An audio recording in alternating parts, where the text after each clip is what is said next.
Hi friends, இப்போ நான் வந்து ரசம் வைக்கலான்னுக்கிறேன். ரசத்துக்கு தேவை வந்து கொஞ்சோண்டு புளி கரைச்சி வச்சுட்டேன் ஆல்ரெடி. இப்போ வந்து 2 தக்காளி அரிஞ்சு போட்டிருக்கேன். இது கூடவே வந்து கறிவேப்பிலையும் கொத்தமல்லியும் போட்டு இப்போ கரைக்க போகிறேன். நல்லா காயாக போட்டுக்கணும். நான் கொஞ்சம் லைட்டாக கூங்காக இதை போட்டுனா என்னால் கரைக்க முடியல.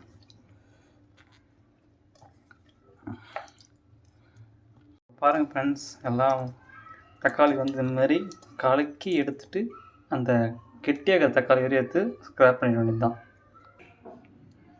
இப்போது புளி தண்ணி ரெடி தக்காளியோட. இப்போ நம்ம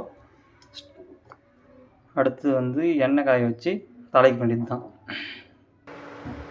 இப்போது கடாயை பேன் காஞ்சிச்சு. கொஞ்சமாக எண்ணெய் ஊற்றி எண்ணெய் வந்து சூடு பண்ணணும். ரொம்ப எண்ணெய் வந்து லைட்டாக எண்ணெய் ஊற்றி எண்ணெய் சூடு பண்ணணும்.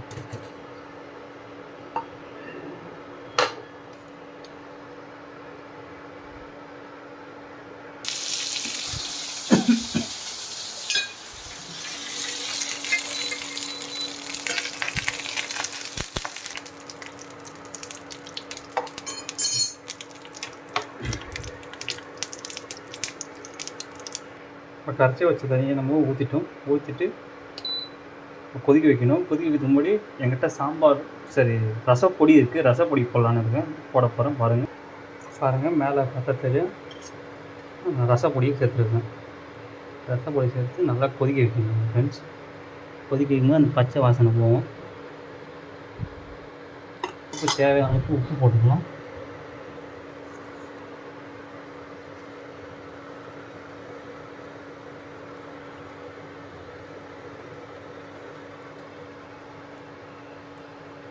போட்டாச்சு ஃப்ரெண்ட்ஸ்.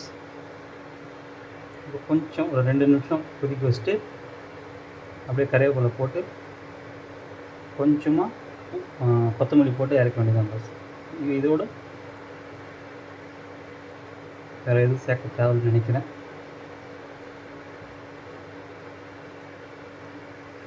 நன்றி.